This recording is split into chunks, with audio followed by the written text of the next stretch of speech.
So, in 2009, I was in Iraq, and things were dying down.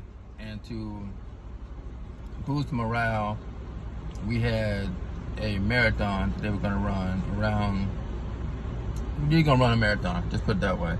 So one of my younger Marines was like, "Hey, Gunny, I'm going to run this marathon," like 2 weeks before. And it was like 22 miles. And I was like, wow, like, you ain't never ran like 5 miles before. He said, yes, but this is something I want to do. It's just something about it to be able to accomplish running a marathon. It's going to be great. I was like, okay, so go ahead and start training. And he's like, well, I just need y'all to help me in different parts and just like have someone kind of run with me. I said, okay. So what we planned out to do was we had like a van, and then we would like run different legs of the marathon, and like we would take turns and we would switch out for different parts of the marathon. Cause like 22, 24 miles. So they came, he was nervous, he started running. Bam, it wasn't about time, it was about finishing. So he started running the marathon. So we did what we were gonna do. We were in a van, and like we would like give him water, then someone would like run along with him for like 3 or 4 miles. Then we like rotate in and out, meet him at the exchange point, stuff like that. So it became my turn, and at that time he had already ran 12 miles. So he'd already ran 12 miles with 3 or 4 different people. So he had 10 miles left to go. So when it came my turn to start running, like I was outside the van waiting on him, and so warming up, stuff like that. So we started running together, and 2 miles into my leg, he was like, "Gunny, I need you to run the rest of the way with me."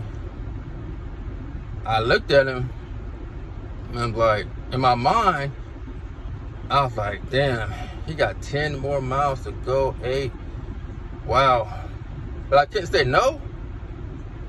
So I just kept running with them. I wasn't prepared to run 10 miles. I was prepared to do my little 3, maybe 3.5, 4 mile leg at the most. So 5 miles in to the last 10, I started getting tired. I wasn't prepared for this. I was looking like, man. And then the van was like, "Hey, Gunny, you want somebody to switch out? We could take the rest of the way." I was like, no, I got it, because he asked me to run. I wasn't gonna let him down, but I was hurting. But then I looked, we had about 3 more miles left. He was hurting, but he didn't stop. He didn't complain. He just kept going. He's like, "I'm going to finish." Not once did he doubt him finishing the race. Not at all. Never doubted. He was like, "I will finish. I will accomplish this." So I became inspired, because I'm looking at him like, damn, dude already ran 12 miles before I started running with him. Who am I to complain about being tired? Who am I to complain about the heat? Who am I to complain about the sand? Who am I to belittle his inspiration? Because he started inspiring me. Because I ain't gonna lie, I wanted to quit. Never have ran a marathon. Farthest I ran was that 10 miles in my life. That's it. But I ran that 10 miles because of his inspiration. He inspired me to keep going. And at the end, he was like, "Thank you. You kept me going. You were the reason I finished." I said, "No, bruh. You were the reason you finished.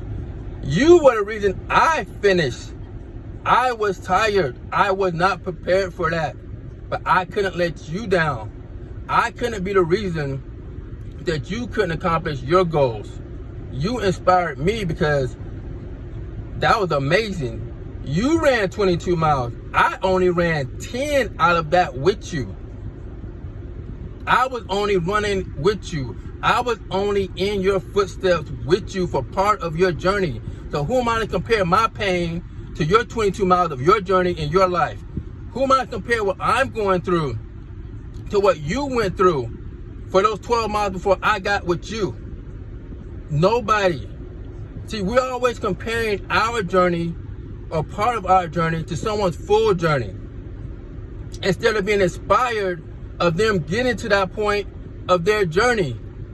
Instead of looking at the time they had before you accomplished what you accomplished, before you became part of their journey. Be inspired by what people did to get to that point in their lives. And as they're continuing to do what they're doing, that's inspiration. That Marine inspired me. You can ask anybody. I shut that shit down quick. It wasn't about me. It was about him. Because, bruh, I was not going to make it. I did not take the proper amount of Motrin to run 10 miles because I was old at that time. Like, running 10 miles was not in my agenda. I was more lifting weights. I need about 6-7 pills of Motrin for something like that. And was I hurting after the end? Yes. Did I show my pain at the end? Yes. Did I cramp up at the end? Yes. But I made it because he inspired me. His journey inspired me. His will to not quit inspired me. No matter what age you are, no matter what you've accomplished in life, people can still inspire you. And when they inspire you, don't take that shine away from them. Don't claim credit for what they've done for you. Give them their shine. Give them their due. Give them their respect. Because I'm going to be 100. I would not have made it that day without him. It was hot. I was sweaty. Sand. Everything. I wanted to quit. I never in my life wanted to quit like I wanted to quit that day. Never. But I looked to my right and I saw that young Marine running. One foot in front of the other. Sweating. Grimacing in pain. Saying, I will not quit. I will accomplish my goals. And he did. He inspired a lot of us that day because we didn't think he could do it. He had never done it before in his life. He had never ran that far. But we gave him his credit when he accomplished it. And we helped him along the way. But he did it all by himself. Thank you.